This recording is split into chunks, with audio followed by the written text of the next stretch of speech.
Perniagaan bersaiz kecil adalah merujuk apa? Individu yang baharu menceburi perniagaan dan digalakkan untuk bermula secara kecil-kecilan. Itu perniagaan kecil. Jadi individu yang bermulakan perniagaan, dia memulakan perniagaan buat perniagaan saiz kecil-kecilan.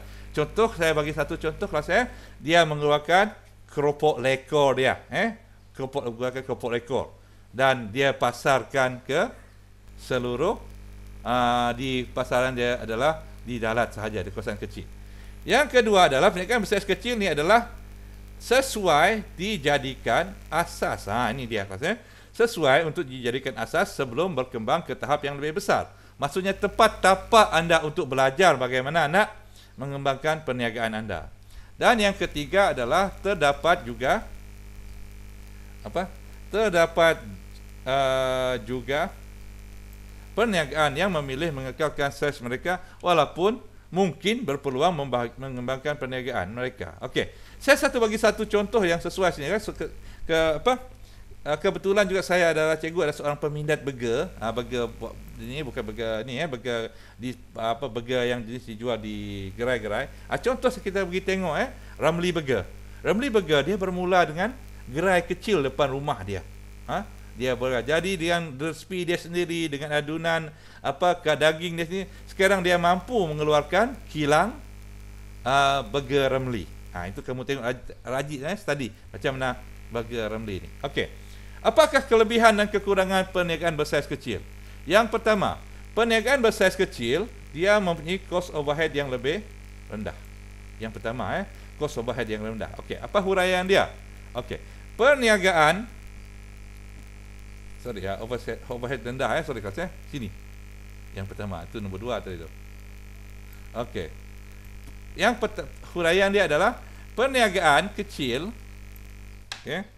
Perniagaan kecil ni hanya memerlukan kos operasi ataupun kos pengurusan yang rendah, kos operasi. Tak perlu nak upah seorang akaunten ataupun seorang pengurus pemasaran sepenuh masa. Kita hanya boleh belajar kita sendiri ataupun macam pengauditan kita boleh minta syarikat audit, syarikat perakaunan mengauditkan. Okey. Hal ini bagi membolehkan perniagaan menawarkan harga yang lebih bersaing berbanding dengan syarikat yang lebih besar. Okey. Jadi maksudnya kalau anda yang nak buatkan perniagaan burger anda tadi itu Okey. Yang kedua, ini ada kelebihan perniagaan kecil ni kelas Yang kedua adalah Okey, yang kedua ialah ni. Boleh menawarkan layanan peribadi kepada pelanggan. Itu kelebihan yang kedua. Boleh menawarkan layanan. Jadi biasanya perniagaan kecil ni kelas dia kenal siapa dia punya pelanggan. Itu kelebihan dia. Dia maksudnya masuk terus tahu nama. Jadi pelanggan pun rasa kelas? Rasa dia ni dihargai. Okey.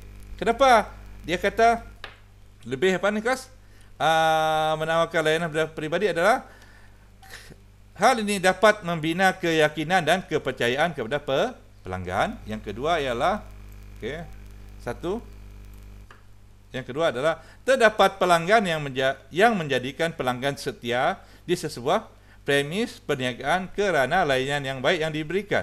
Sebab apa? Yang ini kita kalau anda pergi ke kedai-kedai, anda biasa tengok biasanya cara mereka senyum layan kita kan, kenal dan tahu nama kalau kita tu ada ni, tahu nama dia terus panggil nama. Jadi kita rasa pelanggan ni rasa seronok pergi situ dan dia tidak akan pergi tempat lain. Itu maksudnya dia layanan peribadi Dan yang kedua adalah layanan seperti ini tidak dapat ditawarkan oleh perniagaan yang besar-besar. Ini memang besar Cuba anda tengok kalau anda beli di KFC ataupun sebagainya, pemilik KFC tak akan kenal anda. Itu. Melainkan anda membeli burger yang dijual di tepi jalan, mereka akan kenal anda. Itu yang kedua, menawarkan perniagaan pribadi.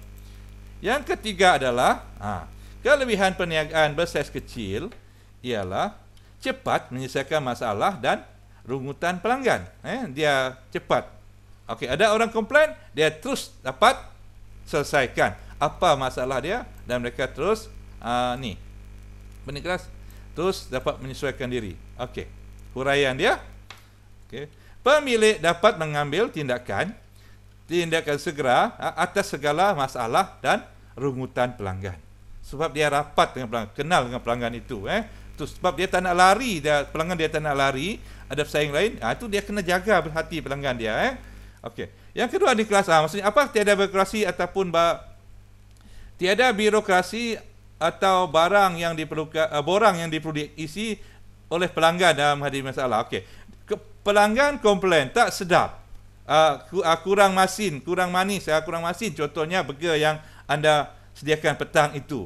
Jadi tak perlu anda suruh pelanggan anda isi borang dan sebagainya, ataupun minta kerajaan ataupun membawa ke atas untuk dibincangkan dalam pihak pengurusan dan sebagainya untuk ubah resmi. Tak perlu. Tidak, itu maksudnya tidak ada birokrasi. Anda boleh minta maaf dengan dia. Okey, kita akan atur apa yang dia hendak. Itu maksudnya. Itu kelebihan ni kelas menyelesaikan masalah rungutan pelanggan. Okey. Yang ketiga adalah, kelebihan yang keempat ialah mudah untuk membuat keputusan. Itu kelebihan yang kecil ni kelas. Sebab pemilik dia adalah seorang saja. Dia lebih mudah seperti milikkan persendirian. Dia mudah membuat keputusan. Okey. Perniagaan kecil, ini dia huraian dia. Okey. Perniagaan kecil tidak perlu meminta sokongan pihak lain untuk membuat sesuatu keputusan. Ia bergantung kepada pemilik itu sendiri. Nak buat keputusan tak perlu rujuk lagi, tak perlu ni. Dia tengok keadaan semasa dan keupayaan semasa dia akan buat keputusan terus. Pemilik adalah dia sendiri. Okey. Yang kedua, apakah kekurangan dia? Kekurangan yang pertama kelas adalah kos pengeluaran yang tinggi. Kos pengeluaran yang tinggi.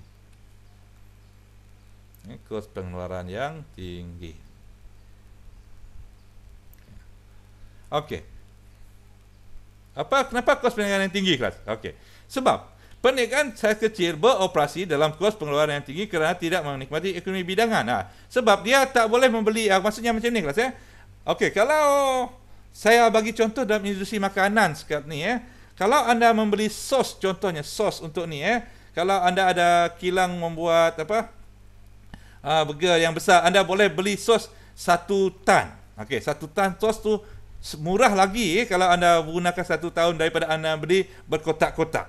Maksudnya dalam tempoh masa yang lama ekonomi bidangan, maksudnya kos untuk seunit itu kecil lah untuk membeli satu barang yang besar daripada pengeluaran yang besar. Itu maksudnya. Contohnya beli paku juga. Kalau anda beli 1 kilo, harga dia paku RM5.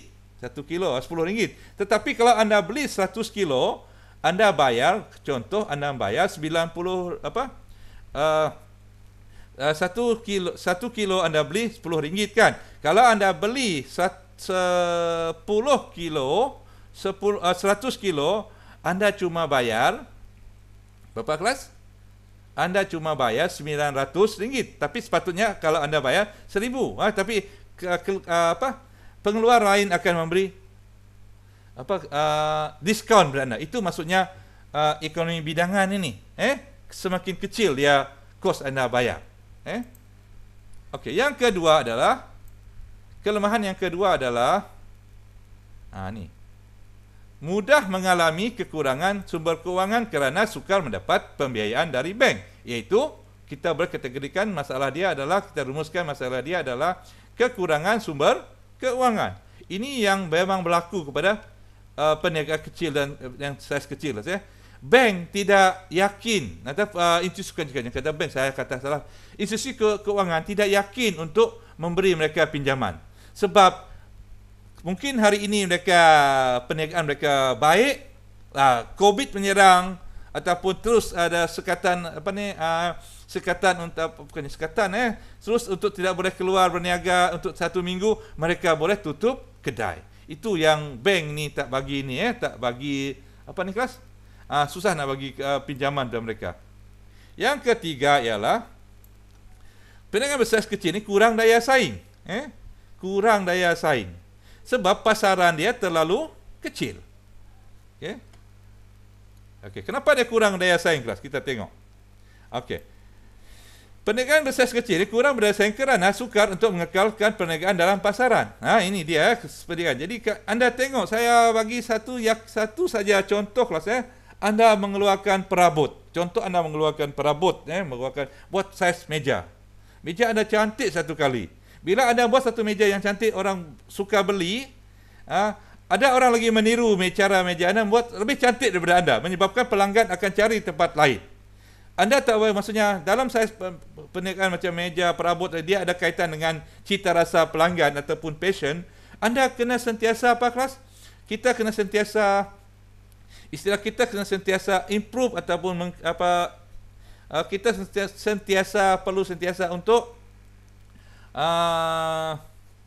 istilah dia kan improve, mesti sentiasa untuk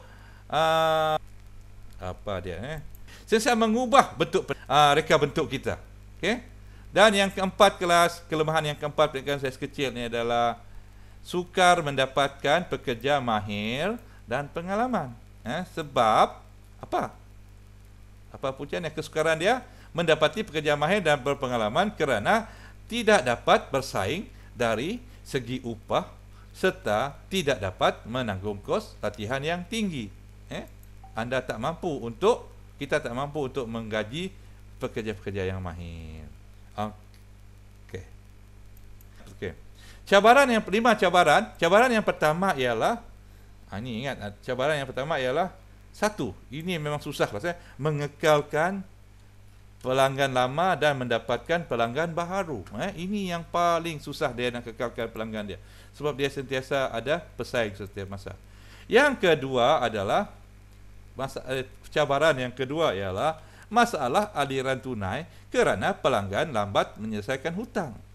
Sebab anda tak jaga pelanggan itu kelas, tak jaga pelanggan tu hari, dia kena bagi kredit kepada pelanggan itu. Dan pelanggan tu kadang-kadang dia lambat, ada masalah dia untuk bayarkan hutang. Nak bermasa muka dengan pelanggan, dia takut lari. Ada dilema. Yang ketiga ialah berhadapan dengan kos overhead yang tinggi. Contoh kelas, kos pengangkutan tinggi. Dia terpaksa serap kos pengangkutan itu kepada barang dia, kepada ni. Yang ini yang dia akan yang dia akan menaikkan harga dia, menyebabkan pelanggan akan berungut. Dan yang keempat adalah bebanan kerja yang berat kerana tiada pengkhususan. Contohnya kelas, dia upah orang tu semua daripada pandu buat angkat barang, pandu lori, jadi driver lori, jadi kelas, tukang ukir dan sebagainya. Banyak kerja dia, gaji pun sama sahaja. Dan yang ketiga adalah cabaran memotivasikan pekerja. Biasanya kelas ini yang paling ni. Pekerja dia sudah mahir, dia kalau dia tak mampu untuk naikkan harga dia, pesaing lain akan, perniagaan lain akan sediakan, pesaing lain akan tarik dia dengan menjadikan upah pun yang tinggi kepada dia. Dia tak boleh menghalang. Itu adalah cabaran yang paling ni. Okey. Itu adalah 5 cabaran. Cabaran ni kelas bukannya satu halangan, tetapi yang perlu dia atasi. Okey, ada harus bezakan antara cabaran dengan kelas? Cabaran dengan kekurangan dia. Okey. Jadi siaplah nota kita. Ini adalah nota yang pertama kita ni, bahagian A, pengenalan saja ni. Okey, siap sudah nota. Okey kelas. Okey. Jadi anda boleh lengkap.